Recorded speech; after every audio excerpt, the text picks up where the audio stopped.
அனைவருக்கும் வணக்கம். கிளாஸஸ்ல நெக்ஸ்ட் டாபிக்கா நம்ம இன்னைக்கு பார்க்க போறது executive clemency, good time loss and indeterminate sentence. Executive கிளெமென்சினா நமக்கு எல்லாருக்குமே என்னன்னு தெரியும், ஏற்கனவே நம்ம படிச்சிருக்கோம். கான்ஸ்டியூஷன்ல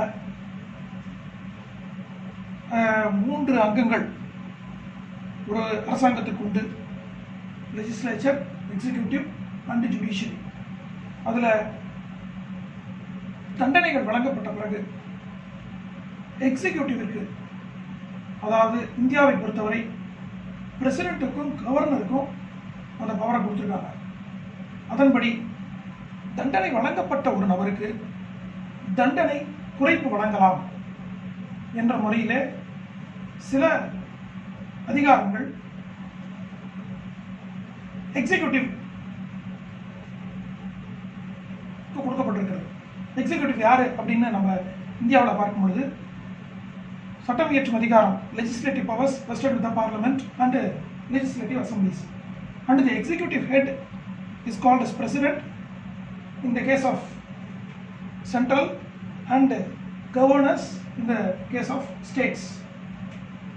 இப்போ இந்த எக்ஸிக்யூட்டிவ் கிளெமென்சி என்ற ஒன்றை கொடுக்க வேண்டிய அவசியம் என்ன காரணத்தினால் ஏற்படுகிறது என்பதை நாம் முதலில் பார்க்க வேண்டும். நார்மலாக கவனிச்சு பார்த்தீங்கன்னா, இந்த பிரிசன் அப்படிங்கிறது இந்தியாவை பொறுத்தவரையும் வெளிநாடுகளை பொறுத்தவரையும் தண்டனை வழங்கக்கூடிய ஒரு இடம். அந்த தண்டனை வழங்கக்கூடிய இடத்திலே ஏற்படக்கூடிய மிக கஷ்டமான சூழ்நிலைகள், ஓவர் கிரௌடிங். இந்தியாவை பொறுத்தவரை இந்த ஜெயில்ஸ் ஆர் ஓவர் கிரௌடட். இந்த ஓவர் கிரௌடிங் சுச்சுவேஷனில் அவங்கள உள்ள இருக்கிறவங்கள எப்படி ஹைஜீனிக்காக பாதுகாப்பது, அவர்களை சட்ட ரீதியாக எப்படி தண்டனை வழங்குவது, அவர்களுக்கு சட்டத்தில் வழிவகை செய்யப்பட்டுள்ள தண்டனை குறைப்பையும் எப்படி ஏற்படுத்தி கொடுப்பது என்பதை பற்றி நாம் பார்க்க வேண்டிய சூழ்நிலையில் இருக்கிறோம். இந்த அடிப்படையில் பார்க்கும் பொழுது நமக்கு நிறைய எக்ஸிக்யூட்டிவ் கிளெமென்சியை பொறுத்தவரை நிறைய good time loss and indeterminate sentences are provided. அதாவது ஒரு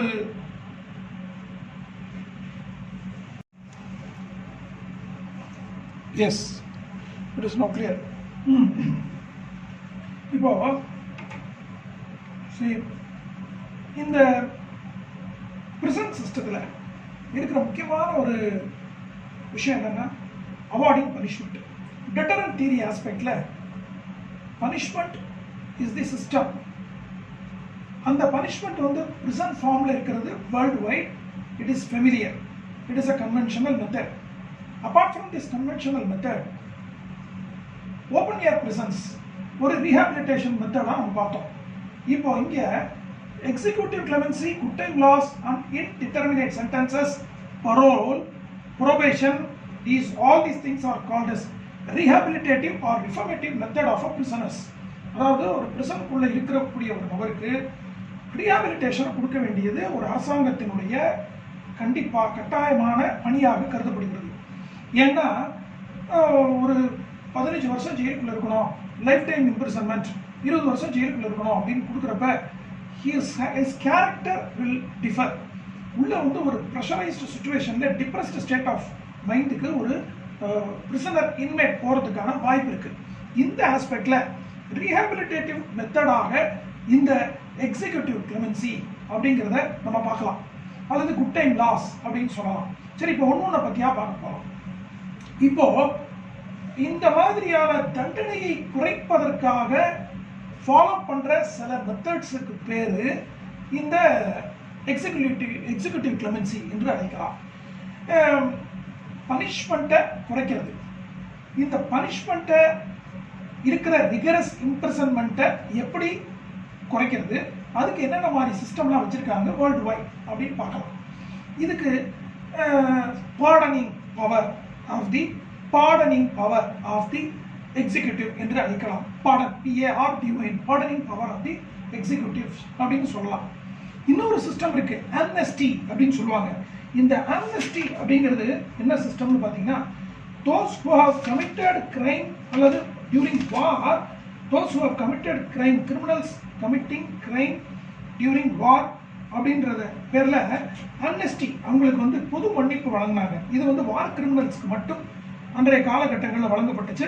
அது குறிப்பாக எங்கே வழங்கப்பட்டுச்சு அப்படின்னா, கிரேட் பிரிட்டன்லையும் யுனைடெட் ஸ்டேட்ஸ் ஆஃப் அமெரிக்காலையும் இது வழங்கப்பட்டுச்சு. ஆனால் இந்த பார்டனிங் பவர் அப்படிங்கிறத பார்த்தீங்கன்னா, it is an act of a mercy. Pardon means it is an act of a mercy by which the offender is absolved from the penalty. Absolved, அதாவது இந்த pardoning power மூலமாக அவருக்கு வழங்கப்பட்டிருக்கிற தண்டனை என்பது நின்றுவிடும், அதோடு மறைந்துவிடும். இந்த இன்னும் வேற வழியில சொல்லணும் அப்படின்னா, இந்த பார்டனிங் பவரை it is an absolute R conditional அப்படின்னு ரெண்டு வகையில பிரிக்கலாம். அதாவது சில டைம்ல அப்சல்யூட்டா அவருக்கு வந்து பொது மன்னிப்பு வழங்கி தண்டனையிலிருந்து தண்டனை குறைப்பு வழங்கி வீட்டுக்கு அனுப்பிச்சிடலாம், அல்லது சில டைம் இதை கண்டிஷனலாகவும் வழங்கலாம். அதாவது நீ வெளியே போனதுக்கு அப்புறம் உன்னுடைய நடத்தையை கவனிப்போ, நீ நன்றாக இருந்தால் உனக்கு இது இந்த மாதிரி சிஸ்டம் வந்து பரோல் சிஸ்டத்தில் இந்தியாவில் வழங்கப்படலை. ஆனால் ப்ரோபேஷன் ஆஃப் அஃபண்டர்ஸ் ஆக்ட் படி இந்தியாவில் கண்டிஷனல் பார்டன் கொடுக்கப்படுகிறது. சரி, இப்போ பார்டனிங் பவர் உலக நாடுகளில் எவ்வாறு அமைந்திருக்கிறது அப்படிங்கிறத பார்க்கலாம். அதாவது இந்த பிரிட்டன்ல the constitutional monarch is having the power of pardoning. அங்க constitutional monarch யார் இங்கிலாந்துல அப்படின்னா the king. அதே மாதிரி யுனைடெட் ஸ்டேட்ஸ் ஆஃப் அமெரிக்கால the power is vested with the president of the united states of America. ஆனா கனடாவில் எப்படி வச்சிருக்காங்கன்னா, நேஷனல் பரோல் போர்டு வச்சிருக்காங்க. அந்த national parole board will decide யாரை விடலாம் யாரை விட வேண்டாம் அப்படிங்கிறத டிசைட் பண்றாங்க. அதாவது இந்த சூழ்நிலைகளை பார்த்தீங்கன்னா, ஒருவேளை பார்டனிங் பவர்ல வந்து ராங் இன்ஃபர்மேஷன்ஸ் கொடுத்து ஒருத்தர் பொது மன்னிப்பிலிருந்து வெளியில போயிடுறாரு, பொது மன்னிப்பு வழங்கப்பட்டு அல்லது எக்ஸிக்யூட்டிவ் கிளெமன்சில அவருக்கு மன்னிப்பு வழங்கப்பட்டு வெளியில் சென்று விடுகிறார் என்றால், அது தப்பான தகவலின் பேரில் இருந்துச்சு அப்படின்னா, அந்த தப்பான தகவல் சொன்ன அதிகாரியைத்தான் தண்டிக்க வேண்டும், அந்த இன்மேட்டை பிரிசனரை தண்டிக்க கூடாதுங்கிற ஒரு கவர் அவங்களுக்கு பாதுகாப்பெல்லாம் வழங்கப்பட்டிருக்கிறது. சரி, இந்தியாவில் எப்படி இந்த சிச்சுவேஷனை கையாளுறாங்க? இந்தியாவில் ஆர்டிகல் 72லையும் ஆர்டிகல் 161லையும் கான்ஸ்டியூஷனில் இந்த பார்டனிங் பவரை பற்றி சொல்லப்பட்டிருக்கு. இதில் பார்டனிங் பவர் அப்படின்ற போது it suspends or remit or commute the sentences. இது பார்ஷியலாக சஸ்பெண்ட் பண்ணலாம், அல்லது ரெமிட் பண்ணலாம், அல்லது மூணாவது விஷயம் இது பார்ஷியலாக சஸ்பெண்ட் பண்ணலாம், ரெமிட் பண்ணலாம், அல்லது கம்யூட் பண்ணலாம். இந்த மூணு விஷயம் this is mention in the article 72 of the Indian constitution. அது மட்டும் இல்லை, if all sentences in court martial, அதாவது ஆர்மியில் இருக்கிற தண்டனைகளையும் அவர் தண்டனையிலிருந்து குறை. Yes, no it's okay. நம்ம இப்போ ஏற்கனவே பார்த்ததுபடி இப்போ எக்ஸிக்யூட்டிவ் கிளெமன்சியில் scope of judicial review of pardoning power in இந்தியாவில் மாருரம் வெர்சஸ் யூனியன் ஆஃப் இந்தியாவோட கேஸில் நான் சொன்னேன். அந்த Maru Ram versus case of union of India கேஸில் தான் how article 72 to be exercised on the advice of the central government அப்படிங்கிற அந்த ஒரு பாயிண்ட் வந்து அதில் ரீட்ரேட் பண்ணியிருக்காங்க. நம்ம எப்பயுமே நம்மளுடைய சிஸ்டத்தை வந்து ஜுடிஷியல் ரிவ்யூ உடைய கண்காணிப்பில் வச்சுருக்கோம். எந்த சட்டம் போட்டாலும் இந்த ஜுடிஷியல் ரிவ்யூ படி சுப்ரீம் கோர்ட் வந்து சில கைட்லைன்ஸை விதிக்கிறது வழக்கம். அந்த அடிப்படையில் மாருரம் வெர்சஸ் யூனியன் ஆஃப் இந்தியாவில் article 72 should be exercised on the advice of the central government and not by the president on his own அப்படிங்கிறத டிசைட் பண்ணியிருக்காங்க. அப்போ இங்கேயுமே எக்ஸிக்யூட்டிவ் கிளெமன்சியில் பிரசிடென்ட்டுக்கு முழு பவரையும் கொடுக்கல. இந்த power that given to the president should be on the advice of the central government. In the same way, state கவர்மெண்ட்டுக்கு கவர்னருக்கு இருக்கக்கூடிய பவர்லையுமே பார்த்தீங்கன்னா, governor should be advised by the respective state governments அப்படிங்கிறது தான் மாருரம் வெர்சஸ் யூனியன் ஆஃப் இந்தியாவில் decide பண்ண கேஸினுடைய சாராம்சம். இதனுடைய ஃபாலோ அப்பில் பார்த்தீங்கன்னா, Kehar Singh versus union of இந்தியாவில் என்ன சொல்லியிருக்காங்கன்னா, இந்த பார்டனிங் பவரில் இருக்கிற அந்த விஷயத்தை the inmate prisoner cannot take it as a matter of right. அவர் இதை ஒரு உரிமையாக எடுத்துக்கொள்ள முடியாது அப்படிங்கிறத கேகல் சிங் கேஸில் டிசைட் பண்ணியிருக்காங்க. ஆனால் தனஞ்சய் சாட்டர்ஜியுடைய கேஸில் இந்த பாயிண்ட்டை வந்து முதல்ல சொன்ன பாயிண்ட்டை திருப்பி ரீட்ரேட் பண்ணியிருக்காங்க. என்ன பாயிண்ட் அப்படின்னா, அதாவது இந்த article 72 and 161 of the Constitution should be exercised by the central government and state governments and not by the president or governor on their own. இந்த தனஞ்சய் சாட்டர்ஜியில் மாருராம் கேஸை வந்து அப்படியே சப்போர்ட் பண்ணியிருக்காங்க. பட் கேகல் சிங் கேஸில் என்ன சொல்லியிருக்காங்கன்னா, it is not a matter of right. The inmate prisoner cannot claim it as a matter of right ன்னு சொல்லியிருக்காங்க.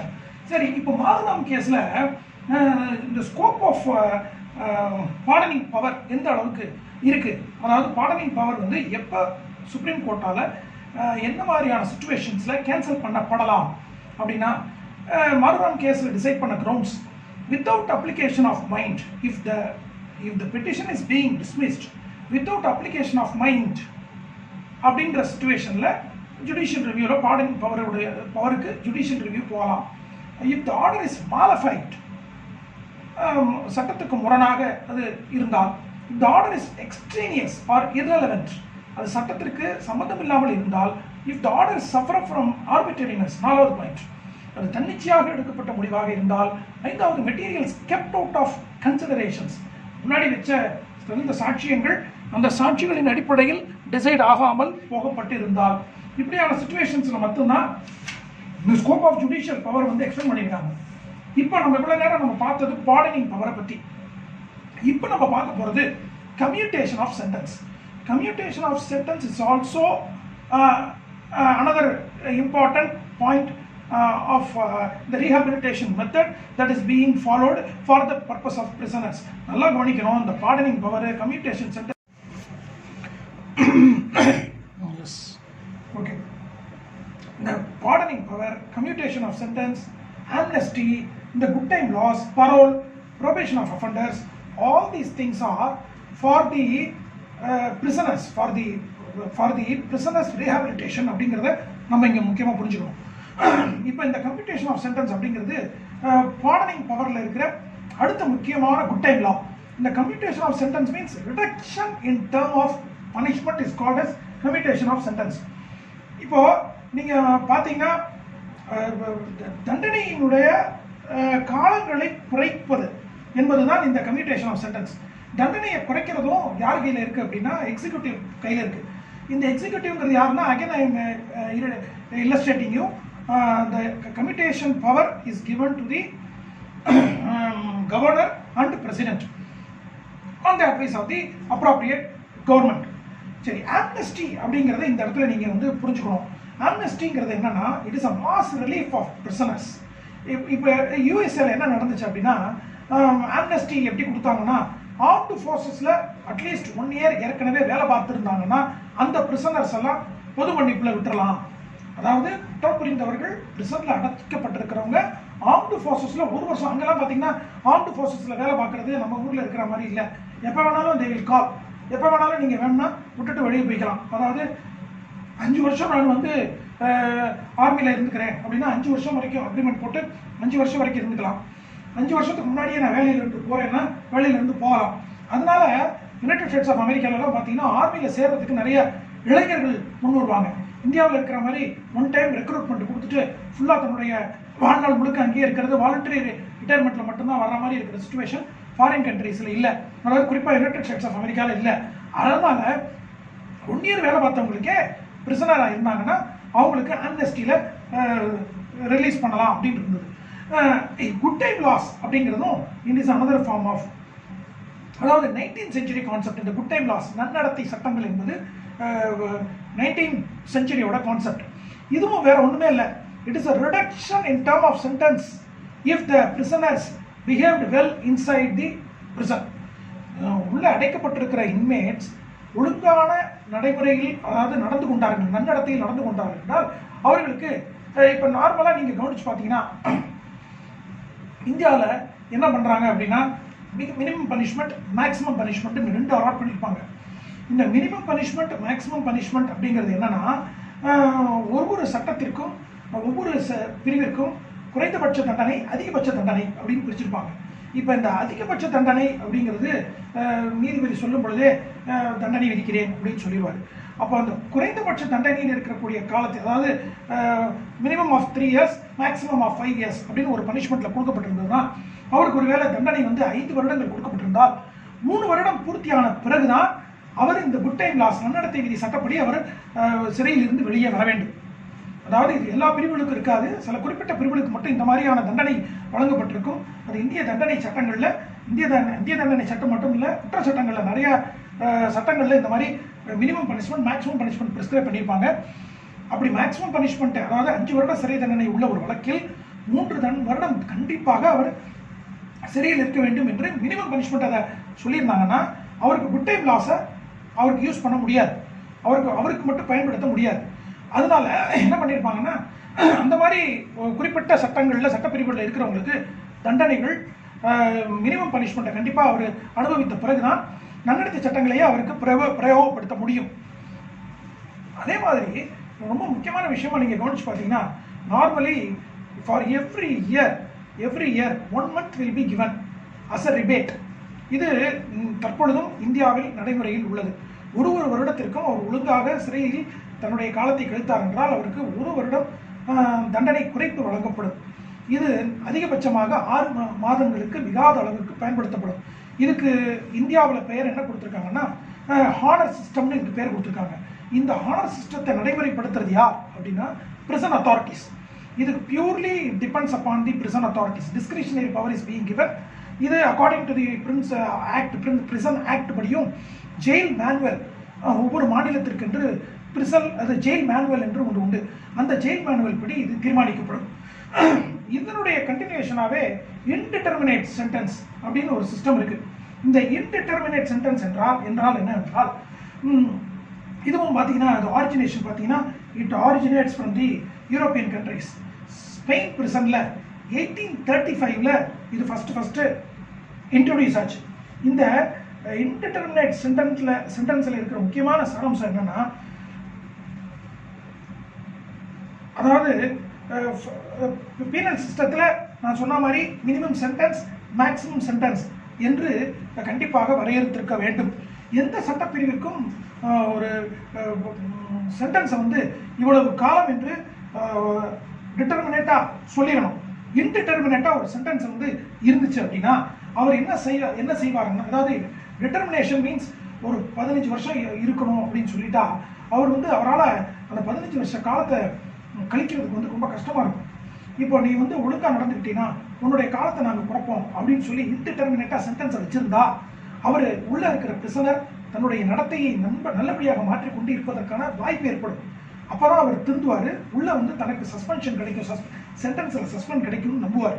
அதுக்காக என்ன பண்ணுறாங்கன்னா, இந்த நான் ஏற்கனவே சொன்ன மாதிரி நம்ம இந்தியன் பீனல் கோடில் கூட மினிமம் பனிஷ்மெண்ட் மேக்ஸிமம் பனிஷ்மெண்ட் அப்படின்னு சொல்லி ஒரு பாயிண்ட்டை இலுசிட் பண்ணி அந்த மினிமம் பனிஷ்மெண்ட் மேக்ஸிமம் பனிஷ்மெண்ட்டை பேஸ் பண்ணி பிரிசன் போர்டு அஃபண்டரை ரிலீஸ் பண்ணுறதுக்கு ஆன நடைமுறைகளை ஏற்படுத்தியிருக்காங்க.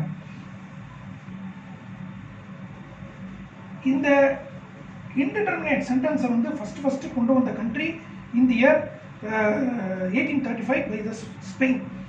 அதில் பார்த்தீங்கன்னா 1/3 of the total punishment will be under indeterminate sentence. அதாவது குறைந்தபட்சம் 1/3 பங்கு காலத்தை அவர் அந்த தண்டனை காலத்தில் அனுபவித்திருந்தாரே ஆனால் மட்டுமே அவருக்கு அந்த இன்டிட்டர்மினேட் சென்டென்ஸினுடைய வாய்ப்பை பயன்படுத்தி கொள்ளும் அனுமதி வழங்கப்பட்டது.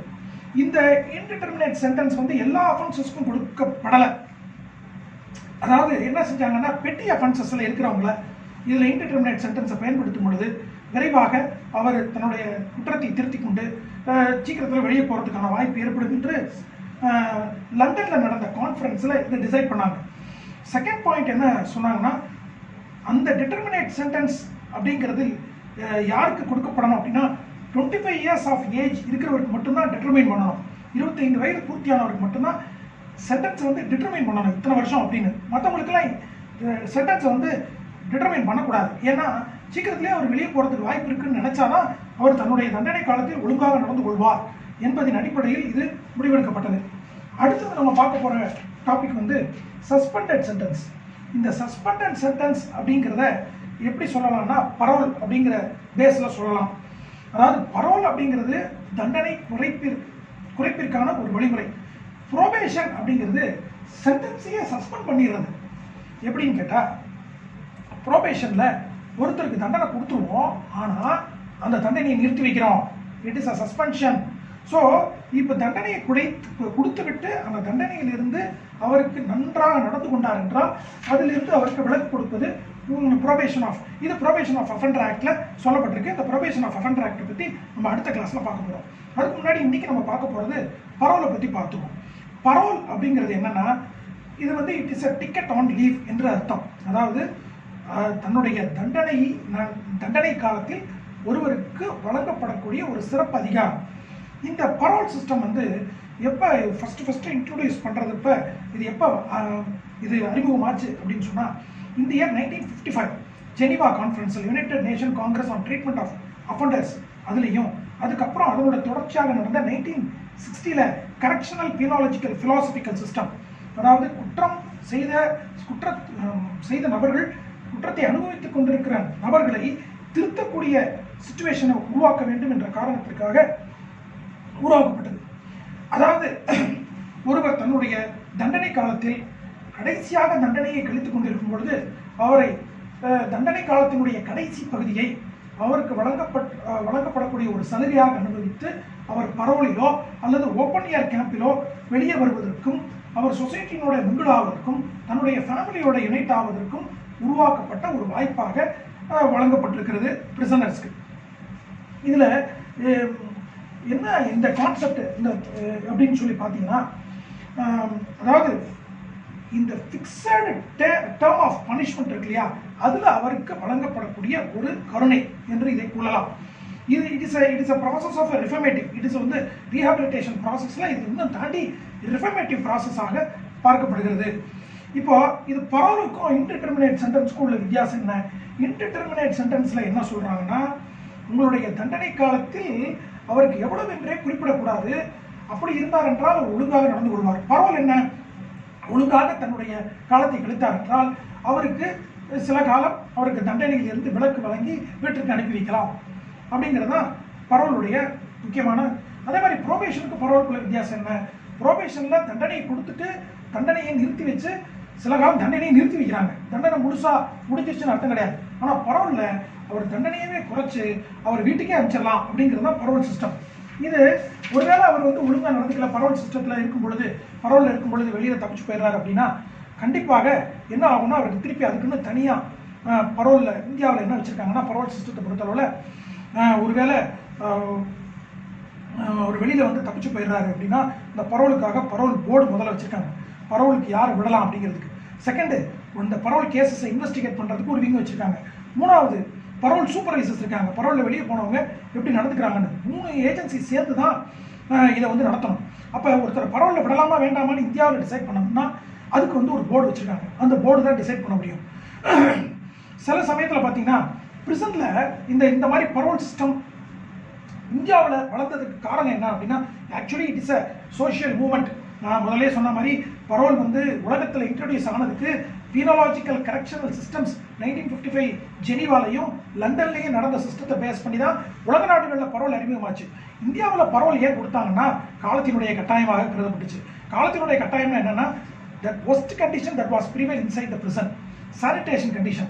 அங்கே உள்ள வந்து ஒரு நல்ல அட்மாஸ்பியர் இல்லாத ஒரு சூழ்நிலையில் பரோலில் விட வேண்டிய கட்டாயத்திற்கு உள்ள தள்ளப்பட்டாங்க. ஸோ அங்கே வந்து பிரிசன் சிஸ்டம் இந்தியாவை பொறுத்தளவில் பழைய காலங்களில் சோஷியல் மூவ்மெண்ட்டாக வரலை, கட்டாயத்தின் அடிப்படையில் தான் உருவாச்சு. ஆனால் அந்த பரோல் சிஸ்டத்தை எதோட கனெக்ட் பண்ணி வச்சுருந்தாங்கன்னா, பரோல் சிஸ்டம் வந்து பரோல் போர்டு கையில் கொடுத்துருந்தாங்க. அதற்கிட்ட தனியாக ஒரு போர்டு அமைக்கப்பட்டு அந்த போர்டுனுடைய முடிவின்படி தான் பரோல் வச்சுக்கலாமா, பரோலில் இவங்களை வச்சுக்கலாமா வேணாமா. இப்போ ஒருத்தர் வந்து வீட்டில் பரோலில் வெளியே போகணும்னு விரும்புகிறார் அப்படின்னா அதற்கென்று தனியாக பரோல் போர்டில் போய் அப்ளை பண்ணணும். அது இந்த பரோல் போர்டு யாருடைய கையில் இருக்குது அப்படின்னா பிரிசன் அத்தாரிட்டிஸுடைய கையில் இருக்குது. சரி, இப்போது ஜுடிஷியல் ட்ரெண்ட் என்ன, இந்தியாவில் இந்த பரோல் சிஸ்டத்தினுடைய ஜுடிஷியல் ட்ரெண்ட் என்ன அப்படிங்கிறதையும் பார்க்கணும். அதாவது இப்போ பரோல் சிஸ்டத்தை பொறுத்தளவில் நிறைய பேர் உள்ள ஜெயிலுக்குள்ளே அண்டர் ட்ரையல் பிரிசனர்ஸாக உள்ளே இருக்காங்க. இதனால் என்ன ஆச்சு அப்படின்னா ஃபேமிலியோட யூனிட்டியாக அவருக்கு கிரியேட் பண்ணுறதுக்கு ஒருவேளை தண்டனை காலத்தினுடைய முடிவு பகுதிக்கு வரும்பொழுது அவரை என்ன பண்ணலாம், அவரை வீட்டோட ஃபேமிலியோட இன்வைட் பண்ணணும் அப்படிங்கிற அந்த ஒரு ஹைலைட் பண்ணி சுப்ரீம் கோர்ட்டில் Hiralal Malik versus state of பீகாரில் ஃபஸ்ட்டு லாங் டேர்ம் பிரிசனர்ஸ்க்கு இந்த மாதிரி ஒரு சிஸ்டத்தை இன்ட்ரடியூஸ் பண்ணாங்க. இதுக்கப்புறம் அவங்க ஒருவேளை பரோலில் அவர் இருக்கிற பீரியடில் பரோலை வயலேட் பண்ணுறாருன்னு வச்சுக்கோம். அந்த மாதிரி வயலேட் பண்ணிட்டா அதுக்காக பிரிசன் ஆக்டில் 1894 செக்ஷன் 48A தனியாக 48A கேபிட்டல் ஏல தனியாக நடவடிக்கை எடுக்கணும். தனியாக நடவடிக்கை எடுத்து அவர் மேலே அதுக்கு தனியாக இப்போ ஃபார் எக்ஸாம்பிள் பரோலில் இருக்கிற பீரியட் அந்த பீரியடும் இனிமேல் அவர் முடிஞ்சு போச்சு. இப்போ உதாரணம் சொல்கிறேன். இப்போ பரோலில் ஒருத்தர் வெளியில் வரணும்னு விரும்புகிறார். அவருடைய தண்டனை காலம் 10 வருஷம். 8 வருஷம் கம்ப்ளீட் ஆயிடுச்சு. பரோல் போர்டுக்கு அவர் அப்ளை பண்ணணும். பரோல் போர்டு அதை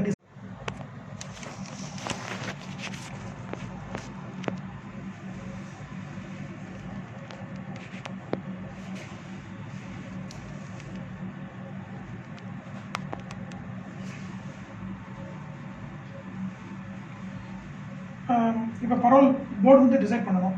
10 to இப்போ 10 வருஷம் 8 வருஷத்தில் அவர் வெளியே வரார் அப்படின்னா 8 வருஷத்தில் வெளியே வரலாம்.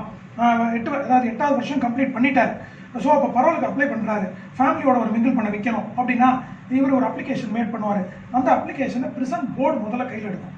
பிரிசன் போர்டு கையில் எடுத்து அவருக்கு அந்த பரோல் இது வழங்கலாமா, பிரிசன் போர்டில் இருக்கிற பரோல் போர்டு அவருக்கு இப்போ பரோல் வழங்கலாமா அப்படிங்கிறத டிசைட் பண்ணும். ஒருவேளை அவர் பரோல் வாங்கினதுக்கப்புறம் வெளியில் போய் அவர் அந்த பரோல் போர்டு குறிப்பிட்டிருக்கிற அந்த கண்டிஷன்ஸை ஃபுல்ஃபில் பண்ணாமல் சப்சிக்வெண்ட்டாக வேறு அஃபென்ஸ் பண்ணிட்டாரு, அல்லது அந்த பரோல் விடப்பட்ட அந்த காலத்தில் அவர் மீண்டும் திருப்பி ஜெயிலுக்குள்ளே வராமல் இருந்துட்டாரு அப்படின்னு முடிவுக்கு வந்துட்டாங்கன்னா அதுக்காக அவர் மேலே தனியாக ஒரு கேஸ் ப்ரொசீட் பண்ணணும்.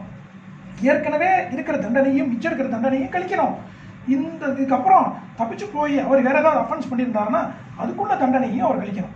இப்போ ஒரு ஒரு ஊரில் ஒரு பரோல் சிஸ்டம் நல்லா இருக்கணும்னா என்ன மாதிரியான எசென்ஷியல் இருக்கணும் அப்படிங்கிற டாபிக் உள்ள போகலாம்.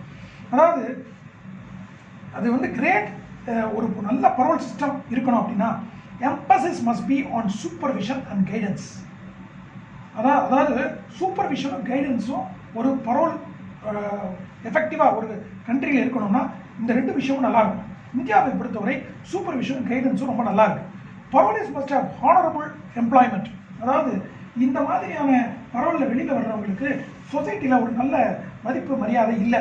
அதுக்கு ஹானரபிள் எம்ப்ளாய்மெண்ட் கொடுக்கக்கூடிய சூழ்நிலையை அரசாங்கம் ஏற்படுத்தி தரணும். Parole board must be free from political pressure. இது ரொம்ப முக்கியமான விஷயம். ஏற்கனவே சில சமயங்களில் பரோலில் வெளியே வந்தப்போ என்ன விமர்சனங்கள் வந்துச்சுன்னா அரசியல் சாயம் பூசப்பட்டது, அரசியல் சார்பாகத்தான் அவர்கள் விடுவிக்கப்பட்டார்கள் அப்படின்ற மாதிரியெல்லாம் வந்துச்சு. அதனால பொலிட்டிக்கல் ப்ரெஷர் இருக்கக்கூடாதுங்கிறாங்க. சரி, இந்த பரோல் சிஸ்டத்தினுடைய ஆப்ஜெக்ட் என்ன அப்படின்னா ஃபேமிலியோட ஒரு பாண்டேஜை கண்டினியூ பண்ணணும். செகண்டு, கண்டினியூஸ் பிரிசனுக்குள்ளேயே இருக்காரு அப்படிங்கிறத அவாய்ட் பண்ணணும். அப்புறம் அவருக்குள்ள ஒரு செல்ஃப் கான்ஃபிடென்ஸை கொண்டு இனிமேல் லைஃப்பை லீட் பண்ணுறதுக்குள்ள சுச்சுவேஷனை ஏற்படுத்தி தரணும். இதெல்லாம் சேர்ந்து தான் ஒரு பிரிசனருக்கு ஒரு பரோல் சிஸ்டம் அப்படிங்கிற சிஸ்டத்தை கொண்டு ஒரு ரீஹாபிலிட்டேஷன் ப்ராசஸை கொண்டு வருது. சரி, இப்போ அடுத்த கிளாஸில் நம்ம ப்ரோபேஷன் ஆஃப் அஃபெண்டர்ஸ் அதை பற்றியும் ஜூனைல் டெலிங்வென்ட்ஸை பற்றியும் பார்க்கலாம் ஃப்ரெண்ட்ஸ். தேங்க்யூ.